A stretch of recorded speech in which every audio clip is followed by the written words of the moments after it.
Não foi um jogo brilhante, vistoso aos olhos do torcedor, mas que deu uma tranquilidade muito grande ali para a sequência de trabalho do Abel, tendo em vista que vai se dividir ainda com o Libertadores daqui a pouquinho nas quartas.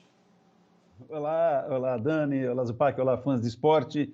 É mais uma vitória de um time que está confiante na sua capacidade.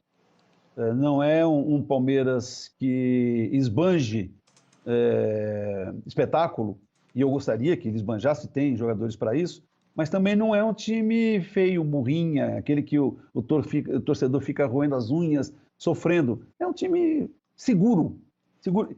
Me lembra, em alguns momentos, aquele de 2018, com o Felipão, aquele era até mais, diria até mais, dava mais atenção até à defesa, mas também sofria muito pouco, né? Então, esse é o Palmeiras do momento.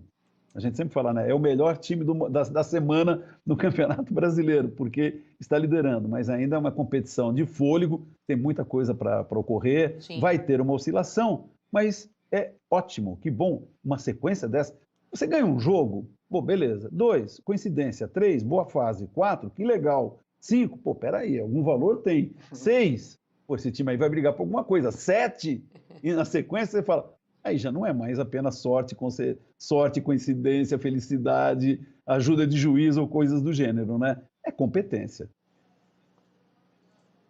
É um trabalho bem feito, um elenco que tem a possibilidade de variar quem entra em campo, né, Zupa? Às vezes a gente nem consegue escalar qual que é o time titular desse Palmeiras.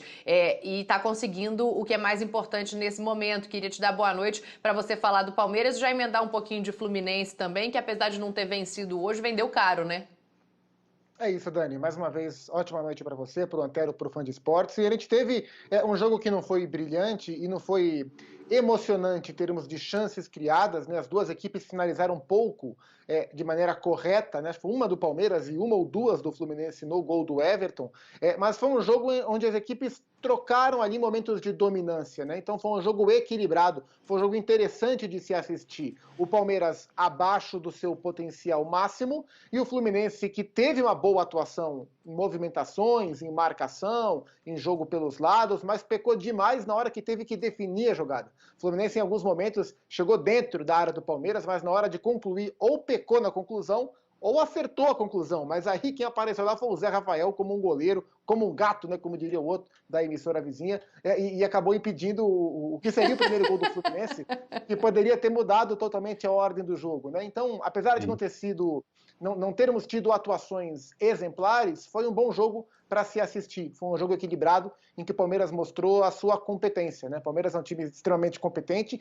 O fato de o Palmeiras não jogar bem, vistosamente, bastante vezes, fez o Palmeiras oscilar bastante no começo de temporada, no Campeonato Paulista e na Copa do Brasil principalmente. Mas dentro do Campeonato Brasileiro e dentro da Conmebol Libertadores, o Palmeiras tem conseguido trabalhar com a competência, mesmo sem jogar tão bem assim. Tem conseguido sofrer menos e oscilar menos. Nessa atuada, o Palmeiras vai ser candidatíssimo ao título brasileiro, aparentemente com o Flamengo e com o Atlético Mineiro. E o Fluminense traz uma atuação que foi até certo ponto interessante, mas ruim ofensivamente contra o Palmeiras, projetando uma jornada mais tranquila contra o Cerro, que é inferior ao Palmeiras, que vai ter que sair para o jogo e que vai oferecer ao Fluminense um roteiro diferente, um roteiro mais confortável para o time do Roger trabalhar.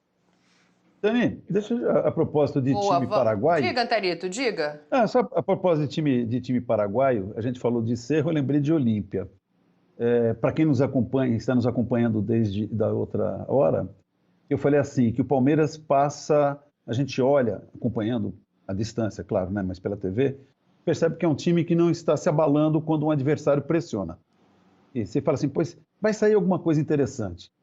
O Palmeiras deixa no ar aquela coisa assim, ele vai resolver, vai conseguir. Isso é consequência do que tem feito e da postura dos jogadores. E eu falei, ao contrário do que aconteceu com o Atlético, embora o Atlético tenha se classificado com o Boca, com veio, foi também, mas eu cometi um ato falho, um lapso. Quem não passou confiança mesmo e não seguiu adiante foi o Inter. É que agora falamos de Cerro e vimos também a cobrança dos jogadores. O Inter Outro dia a gente acompanhando, via o jogo, teve até o pênalti perdido em tempo normal. Isso acontece. Mas o que você percebia vendo o Inter? Fala assim, não vai dar, não vai dar. Eles estão tensos, estão nervosos, estão inseguros, não vão conseguir. É a sensação que muitas vezes um time passa, né? Numa partida, numa competição. E o Palmeiras, neste momento, está passando a sensação justamente inversa. É de que fala assim, tá difícil, mas acho que mais cedo ou mais tarde vai resolver. Um Daverson, um Rony, um Dudu ainda não resolveu, um Wesley ou um William, esse sempre resolve, né? Então, essa é a fase do Palmeiras. Sim. E quando nenhum deles resolve, o adversário resolve fazer contra.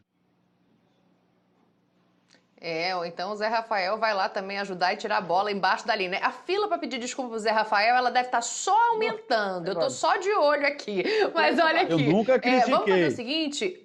É que nem o Rony. Vamos fazer o seguinte, vamos...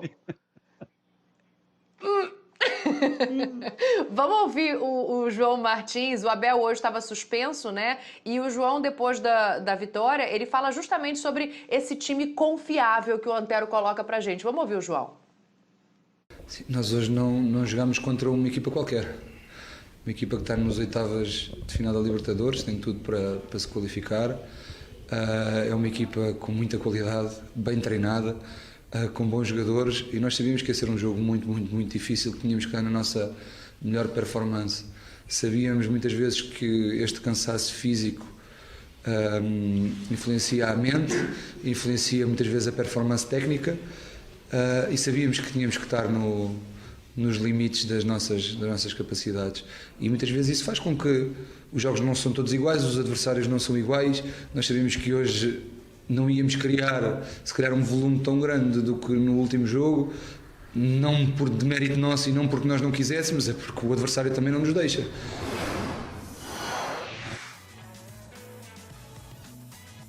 Olha aí, ó, mais vitórias seguidas na história dos pontos corridos do Campeonato Brasileiro desde 2003. A gente está mostrando aí, né, as sequências positivas. Tem a do Internacional, que apesar de não ter sido campeão, embalou ali em 2020, chegou a ter 9 vitórias seguidas. O Flamengo de 2019 teve 8. O Cruzeiro de outros tempos, daqui a pouco a gente vai falar do Cruzeiro atual, que está lá na Série B, empatou em 0-0 com Vila Nova, mas em outros tempos, em 2 vezes, já conseguiu 8 vitórias seguidas na Série A em 2003. E aí aparece o Palmeiras nessa lista de 2021, seguido pelo próprio Palmeiras de 2019, né? Esse pessoal todo aí para baixo também conseguiu 7 vitórias seguidas nos pontos corridos.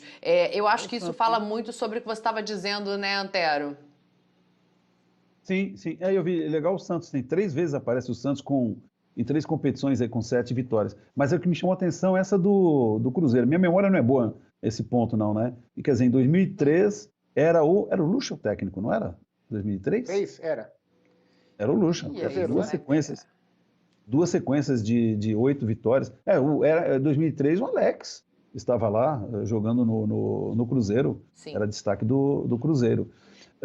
Sim, é isso. Então, agora, a gente tem como recuperar a tela? Não. Fazer um exercício de memória aqui para ver dessa sequência aí se nesses anos em que esses times conseguiram a sequência foram campeões ou não. Seria legal. Vamos ver se a gente consegue? Vamos lá. Seu pedido é uma ordem.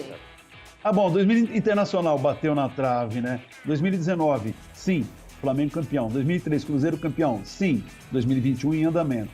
2019, não, Palmeiras não. 2019, Santos também não. 2012, Atlético não. 2011, Corinthians... Não. Sim. Não. Sim, né? Sim, 11, 15 e 17 os últimos títulos. 2009, São Paulo não. 2007, São Paulo sim. 2004... Não, quem foi campeão em 2004? Não.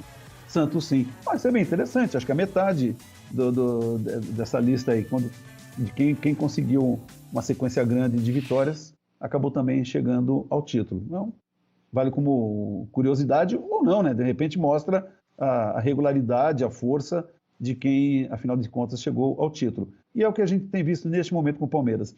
É um campeonato que o nosso é legal, que ele costuma ter um equilíbrio até, sei lá, eu diria metade do segundo turno.